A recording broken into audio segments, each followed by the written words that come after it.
Hello, everyone, and welcome to the Real Vision Daily Briefing. I'm Andreas Steno, and it's a new week with loads of geopolitical questions high on the agenda. It is today, Monday, the 7th of November, and we're going to ask the question whether we are all too pessimistic when it comes to geopolitics in light of the rumors of a Chinese reopening. And it's my great pleasure to be joined by one of the very best geopolitical strategists out there, Jacob Shapiro, to discuss this question. Jacob, it's good to see you. How are you? Thanks. I don't know if I'm one of the best, but I am optimistic, so I'm in the right place.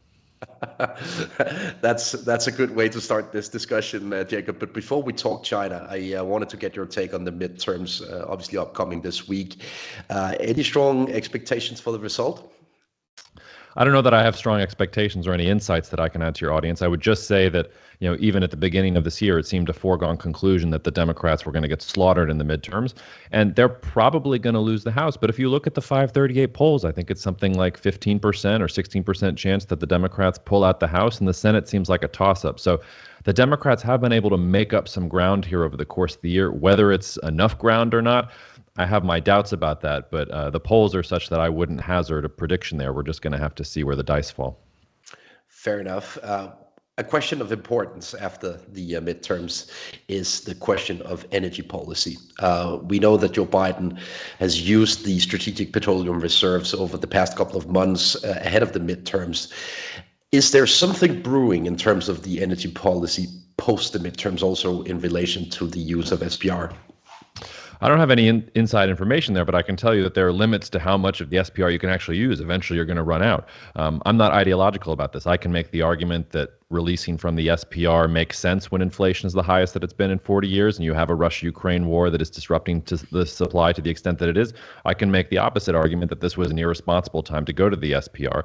It does seem to me that Biden in particular has the sort of old school way of looking at politics, and he felt like he was not going to do well unless he lowered prices at the gas pump. I think I actually came on Real Vision a couple months ago and poo-pooed that idea, but he brought prices down at the gas pump, and his approval ratings, they're not great, but they've gone up since then. So maybe he has his finger more on the pulse than I do.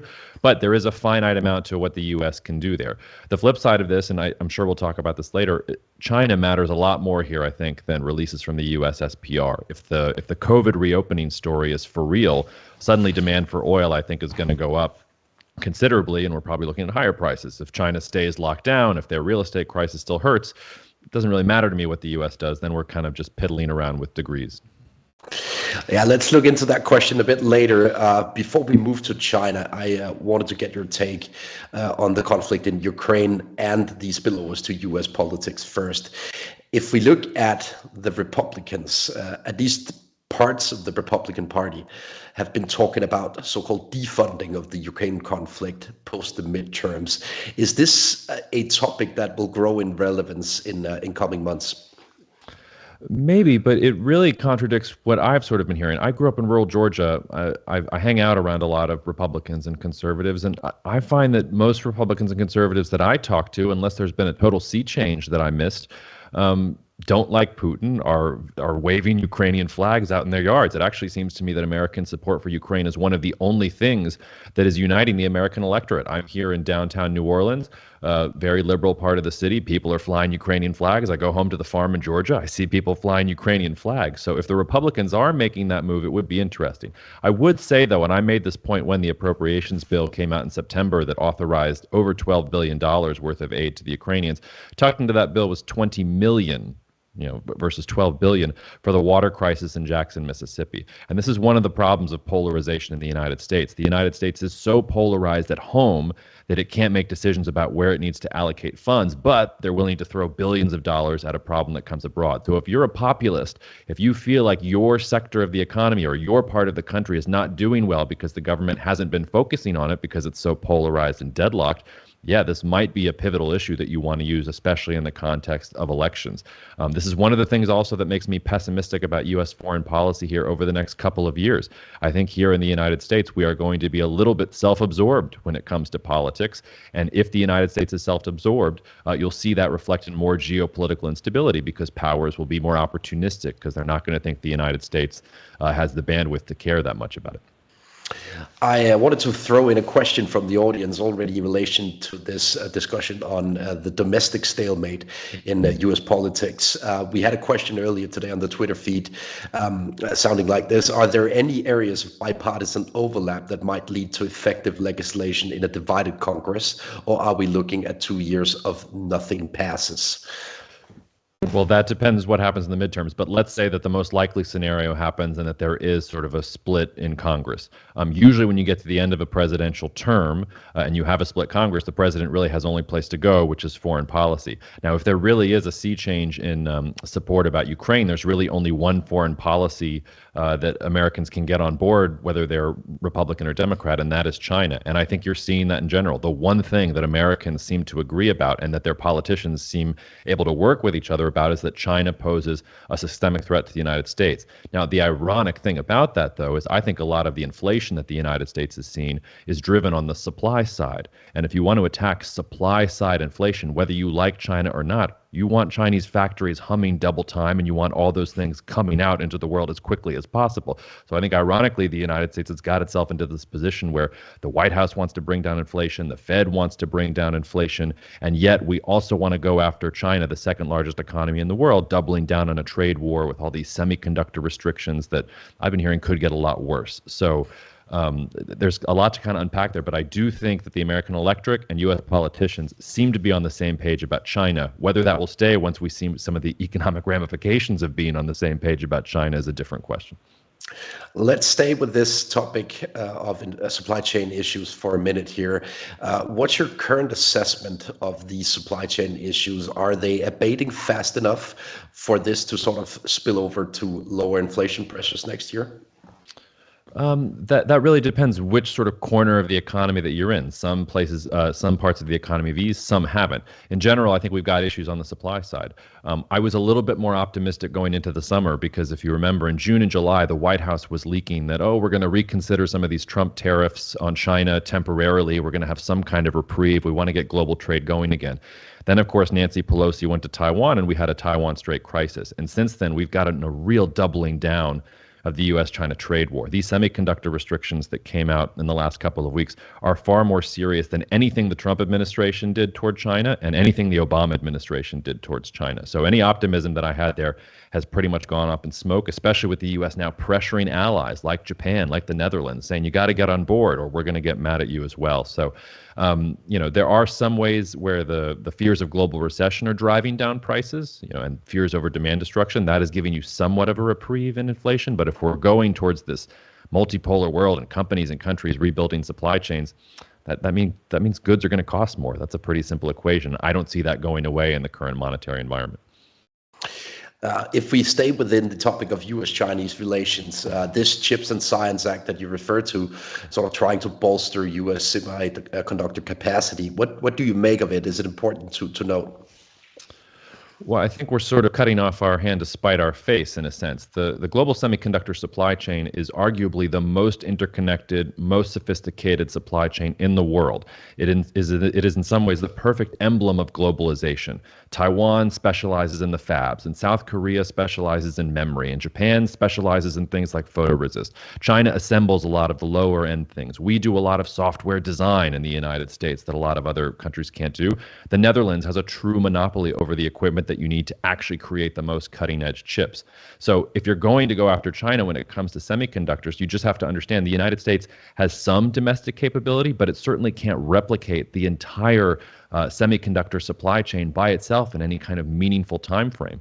And that's why you're seeing auto companies are saying, well, how are we going to get our chips? That's why you're seeing all these exceptions going out and exemptions going out from the Biden White House to, okay, TSMC, you can wait a year before these things actually count in. Okay, Intel, you can wait a year before we're actually going to enforce some of these things. So, and from that point of view, I think it's the United States has this goal about containing China, but the problem with globalization and being as interconnected as we are with China means if you go after them for real, you're also going at yourself a little bit. And I think the White House is facing what happens when you go after China and go after yourself in the context of this inflationary environment.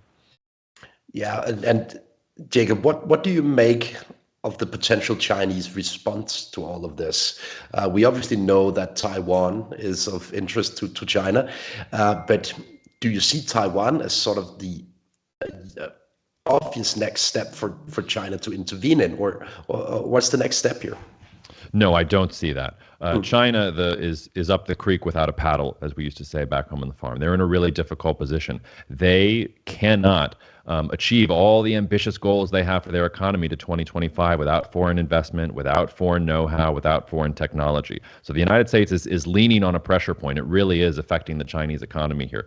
Look, when it comes to Taiwan, I will be the first to tell you that China wants Taiwan. I'll also be the first to tell you that I think in the long run, China probably will have Taiwan. But we're talking about a time horizon there of decades. Right now, here today, or for the next 2 to 5 years, even, I'd be willing to say, China simply doesn't have the military capability to go after Taiwan. They just started building advanced amphibious landing craft in the last couple of years. They just started graduating fighter pilots who can go on and off aircraft carriers, I think around 2015, 2016. The playbook for China with Taiwan is Hong Kong.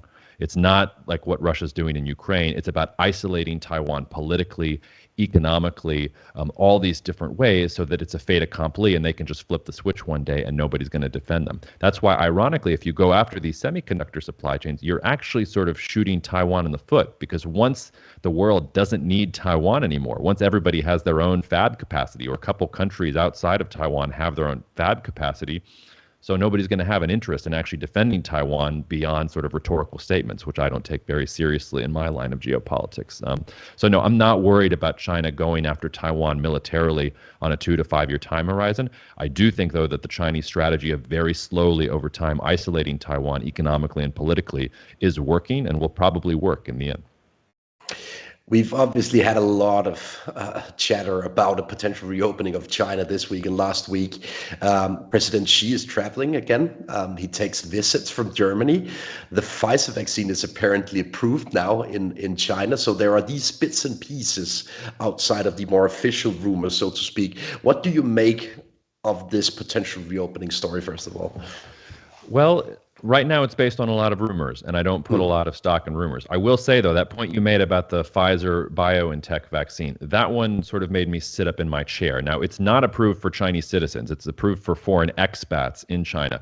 But one of the things that has prevented China from reopening up is that they have not been willing to import foreign vaccines. They've been trying to give Chinese citizens their own crappy vaccines, and a lot of Chinese citizens haven't been taking them. I think it's something like 200 million Chinese people who are in whatever China qualifies as elderly haven't gotten vaccines. A little weird when you think about this authoritarian, totalitarian state can't even get shots in Chinese arms. But you and I probably wouldn't want experimental Chinese vaccines either. They're not very good. So if China is taking a step towards importing foreign vaccines, that could be a big sign.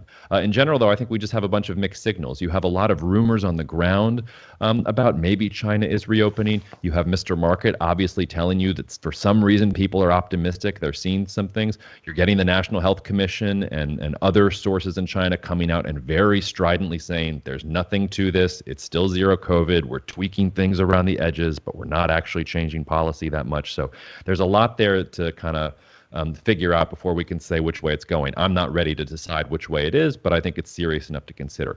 I will just say one more thing for your audience, which is don't get too hung up on the rumors about China's COVID reopening. There are still plenty of other much more important things that we absolutely know are happening in China right now. They are staring down the barrel of a real estate crisis.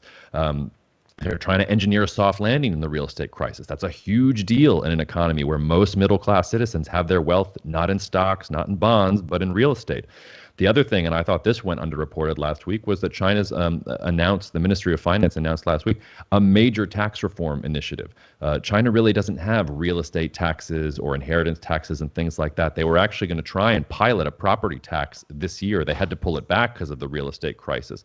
So if we're getting Xi showing his hand about how he's going to redistribute wealth from the coast to the interior, if he's going to start taxing different companies or different individuals in different ways, that's all real, tangible stuff we can sink our teeth into that is not screen caps of rumors of, oh, they might be opening up at some point or another. So I'm not saying ignore it. It's a huge story if it's true. There's a lot of conflicting information, but there's also a lot of other really important stuff happening in China. Yeah, and we obviously had extremely poor export and import data out of China today. So the economy is suffering big time currently as a consequence of this real estate crisis. So let me throw a thesis at you in relation to this real estate crisis. As far as I can see, it is basically a self-inflicted crisis. They wanted to take down some of the over-leveraged parts of the real estate sector. So if it's a self-inflicted crisis, you can also solve it again overnight. Is that a fair assessment, or what do you make of it? One man's self-inflicted crisis is another man's responsible governance. What has the entire world wanted out of China for decades? Responsible government. Stop with the empty debt spending and calories. You're absolutely right that the Chinese government and Xi Jinping wanted to punish property developers for lending irresponsibly. He told them and warned them in 2018 and 2019, stop lending irresponsibly. There's not going to be 2008 or 2015 level stimulus for you if you do things irresponsibly. I'm not going to backstop everything. It's why some of the real estate companies that are sort of closer to the Chinese government, they have gotten bailed out or they've gotten favorable terms on things, whereas these property companies that didn't, that ignored the directives from the Chinese government, have not been doing well. So I actually view it as a positive for China long term if they stick to their guns here.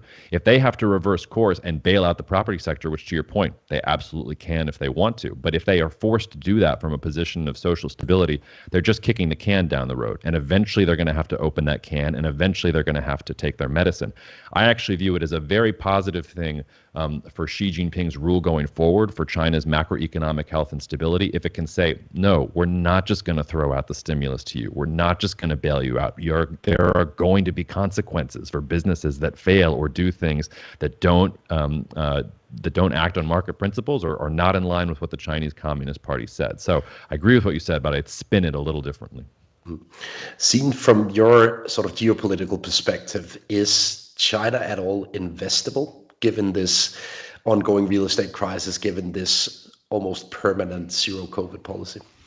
Absolutely. I would be cautious about where I invest and what I invest in.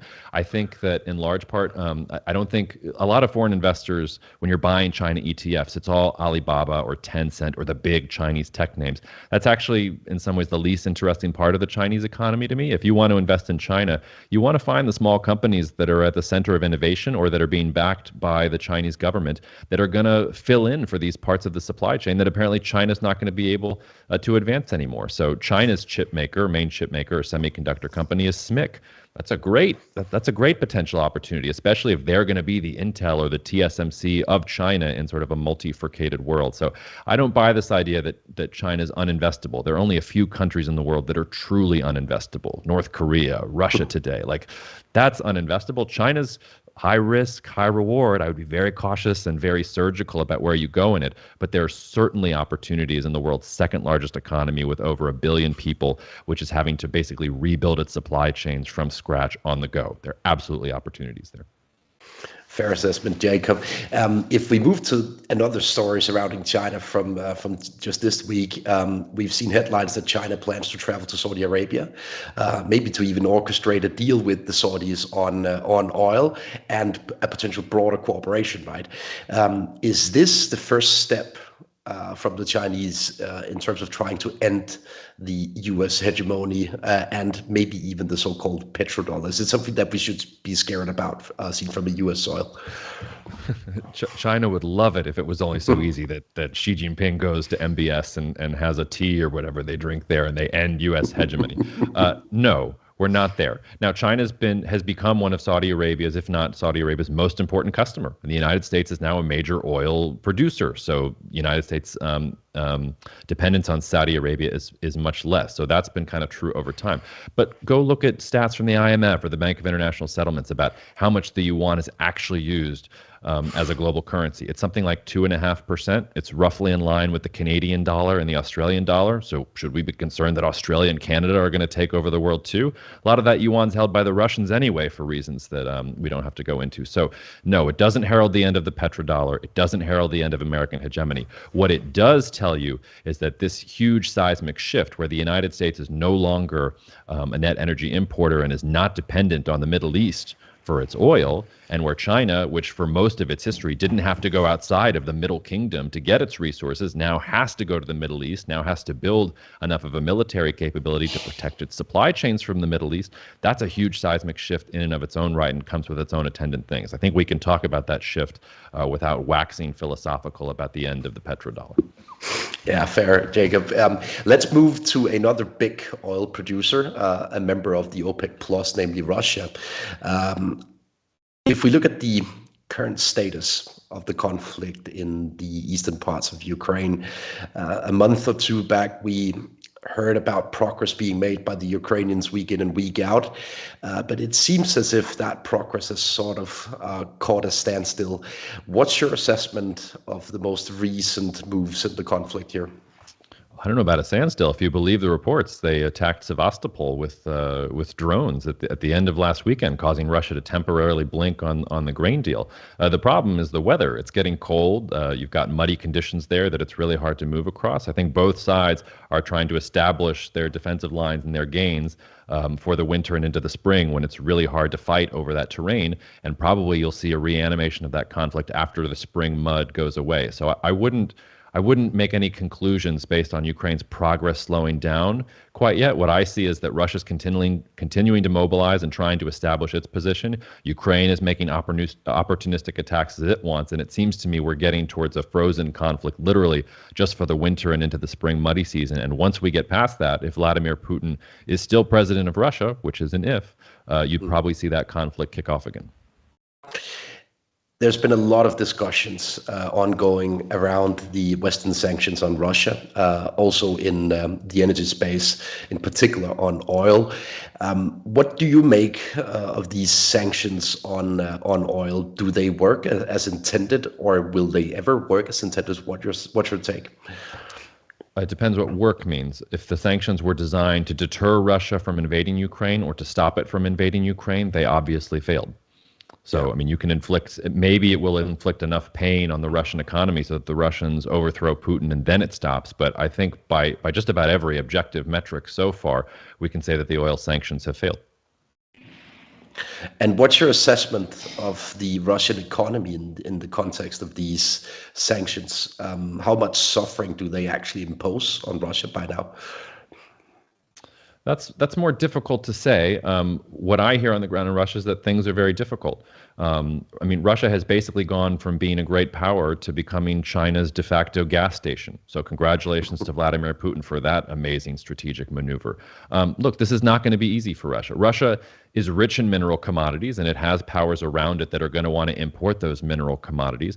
But I think obviously Russia has become a very weak economy, and it's showing that it's a very weak country in general. I alluded to them pulling out of the grain deal momentarily last week after Ukraine, or after someone, it was probably Ukraine, attacked Russian ships around Crimea.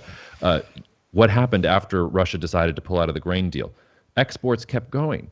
Nobody gave a crap. Everybody was just like, okay, Russia, thank you for your angry statement. We're not going to take you seriously at all now. So when I think about Russia, actually, what I'm thinking about over at Cognitive Investments is who benefits the most from a weak Russia? And the answers to those questions are countries like Poland, countries like Germany, even China to a certain extent, although they don't want to lose their other balance against the United States. But there's also a lot of cheap energy they want there. They get to move into Central Asia without a lot of opposition. So I would tell your audience to think about what Russian weakness means, and to think in some of those areas of Eastern Europe, Central Asia, East Asia that may have been ignored or that we might not have been thinking about because we're too focused on whatever crazy statement comes out of the Kremlin.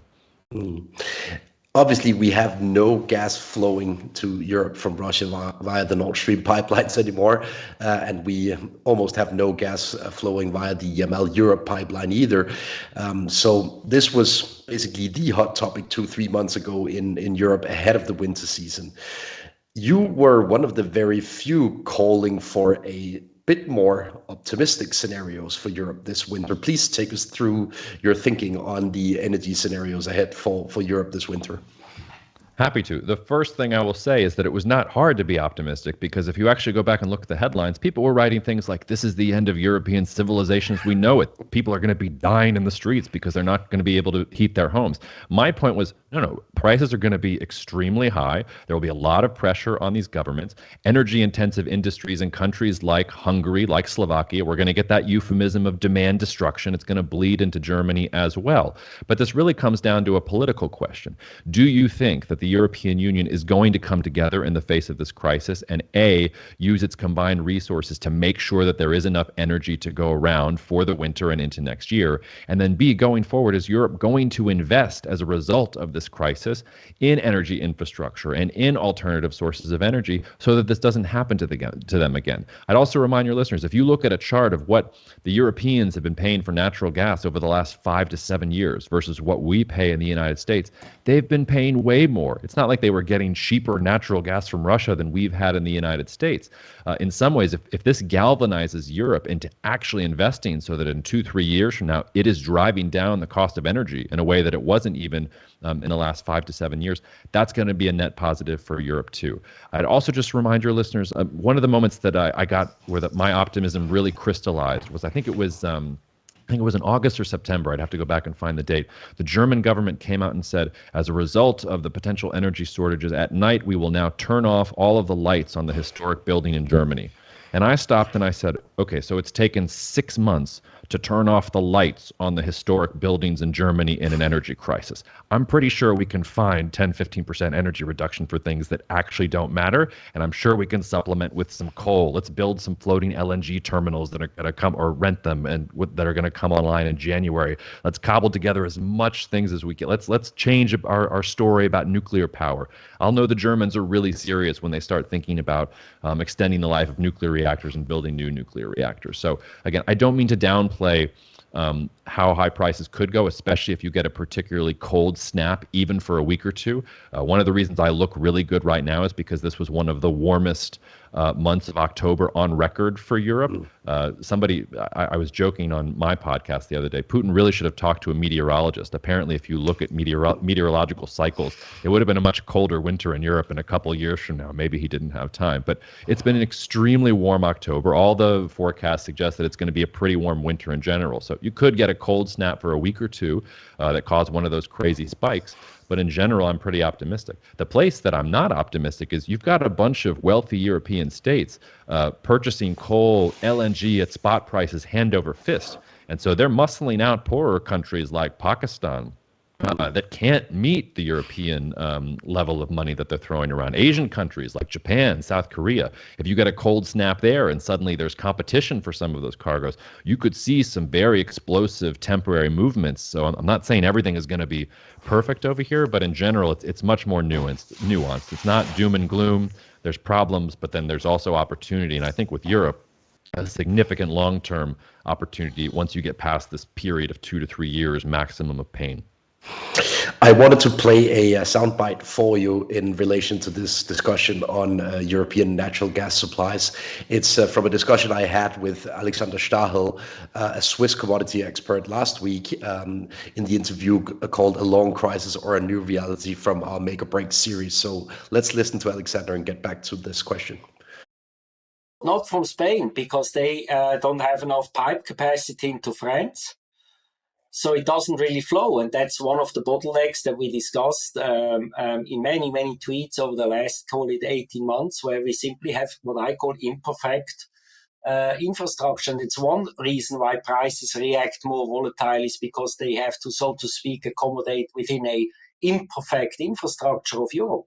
Now you could say, why don't you deliver the stuff into Germany? Now they are at the moment also quite full in storage, but they have a lot more storage, like 6 times more storage than Spain. So now you could argue, why don't they go there? Well, because the Germans don't have import terminals. They will have in January, and then the thing should flow better into Europe. But it's what I call a grand rotation, right? Europeans' gas infrastructure was 30% coming out of Russia, was a lot accommodated around the Russian flows, but also some LNG and so on. But now suddenly we have to go more or less in 18 months accommodating a different way of importing gas. And that creates bottlenecks. And one is certainly from Spain into France. France has a lot of storage, but it doesn't have that much terminal capacity. But again, their storage is full too at the moment, so that would not be the solution. The worst example probably is the UK. The UK has a lot of terminal capacity, 2 very large ones, and yet they almost have, if the storage is full, they could accommodate 4 days of gas supply into the UK, which is a joke. The entire interview with Alexander Stachel is already available at Real Vision for subscribers. But back to you, Jacob Shapiro. Alexander's point is that we've built storages in Europe, and I say we since I live here, over the course of the year, due to the Russian flow still being intact throughout most of the year, right? So next year could be a much bigger issue without any Russian gas flowing. What do you make of that discussion? Well, I'm not going to ascribe what I'm about to say to Alexander because I think he's right. And infrastructure is a problem. If we're still having the same conversation 12 months from now and Europe has not gotten together and thrown a lot of money at developing infrastructure very, very quickly, I'm wrong. And this could be a thing that is really going to lead to deindustrialization in Europe and demand destruction in general. But just remember the media narrative. First, it was there was going to be a cataclysmic crisis in the winter. Then it was, no, it's really going to come in the springtime. That's when things are going to get bad. Now it's being pushed back to, no, it's really next winter because we're not going to be able to fill up the storage containers. I mean, this is Seventh-day Adventist type stuff. If the forecast is not right the first time, just put a different date on it and push it back a little bit.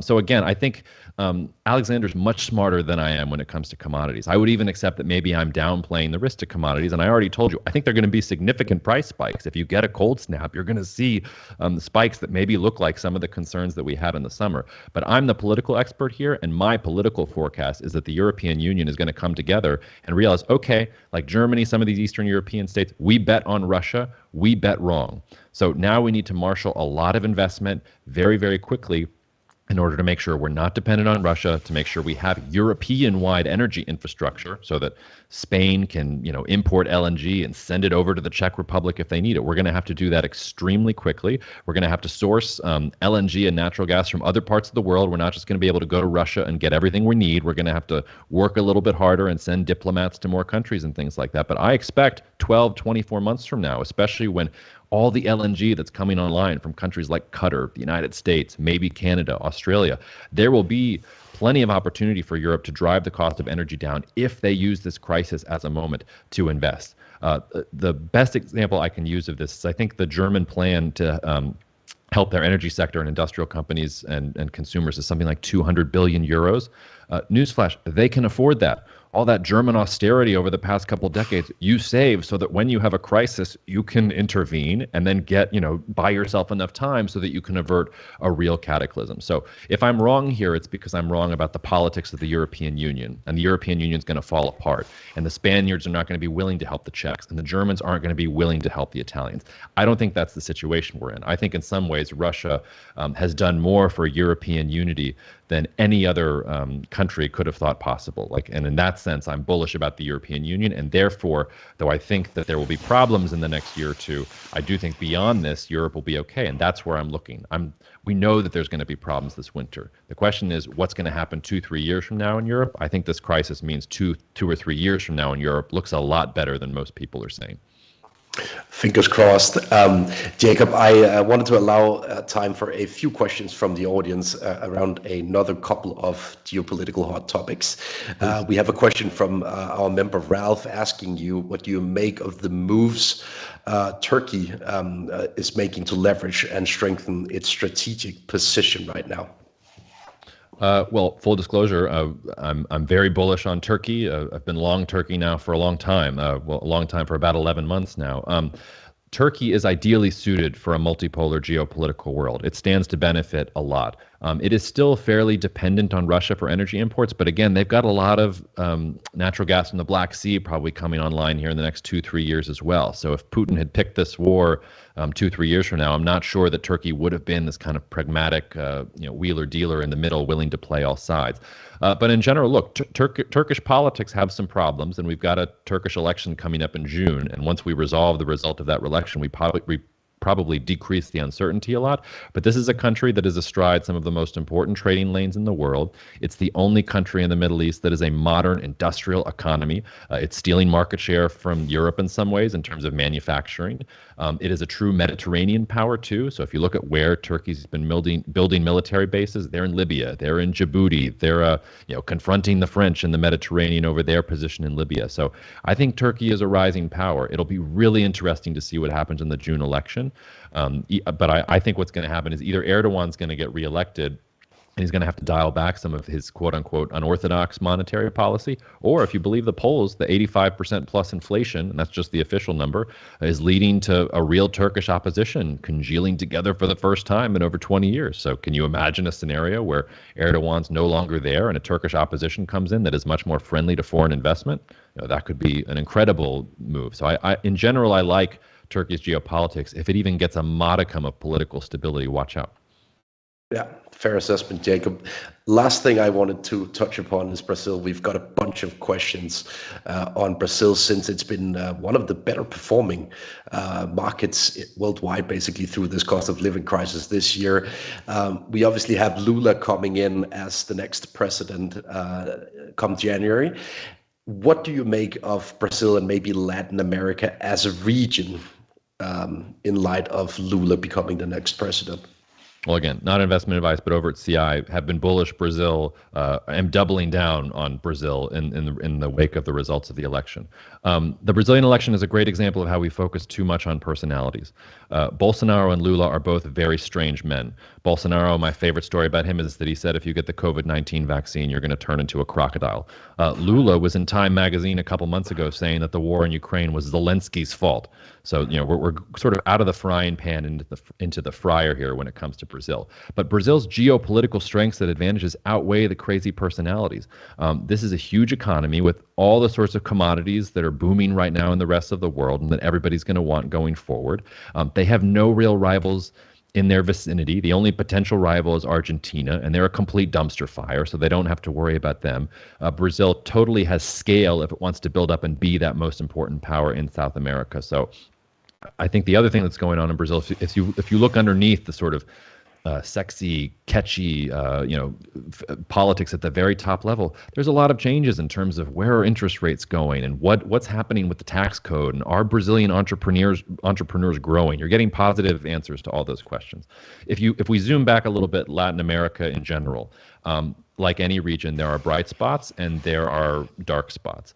In general, I think it's a good time for Latin America. It's rich in commodities and resources. It's away from a lot of the geopolitical instability in Eurasia. Latin America, in some ways, was the continent, or I shouldn't say the continent, was the region of the world that suffered the most from China ascending into its role in globalization, because instead of actually becoming integral parts of the supply chain, they just sent commodities to China, and China got all of the intellectual property and foreign investment and became sort of the manufacturer of the world. And I think that's beginning to change. So there are parts of Latin America where you do have more rule of law, more stability. Places like Brazil, places like Chile, maybe Mexico. That's kind of, we need a whole nother session just to talk about that one, where I'm optimistic. There are other countries, Peru right now, as long as that government's in place, stay away. Argentina is in a show me position. Until they show me that they can have a modicum of stable governance, staying very, very far away. First returns on the new Colombian president. He hasn't been more center left than I thought. He's been able to pass some more things than I thought he'd be able to. And now he's cozying up with Venezuela this week. So Colombia too, I would start to kind of cast or raise an eyebrow at. But there are certainly opportunities in Latin America, and geopolitically, Latin America should do better in a world that is more multipolar, where they get to not just be a provider of commodities, but actually welcome in manufacturing and foreign investment in those sorts of ways. Doubling down on the positivity on Brazil, positive on Turkey, less skeptical than consensus on Europe, and maybe more skeptical than the current optimism on the Chinese reopening. Is that a fair summary of this 30 minutes geopolitical talk, Jacob? Couldn't have said it better myself. Apparently, we didn't need to talk. You should have just done that for 30 seconds and we could have chatted about basketball or Kyrie Irving or something. Jacob Shapiro, it was an absolute pleasure to host you at the Real Vision Daily Briefing. Thank you for joining us. Cheers. And thank you out there for watching the Daily Briefing. We will be back again tomorrow with Jared Dillian guesting the show. See you there.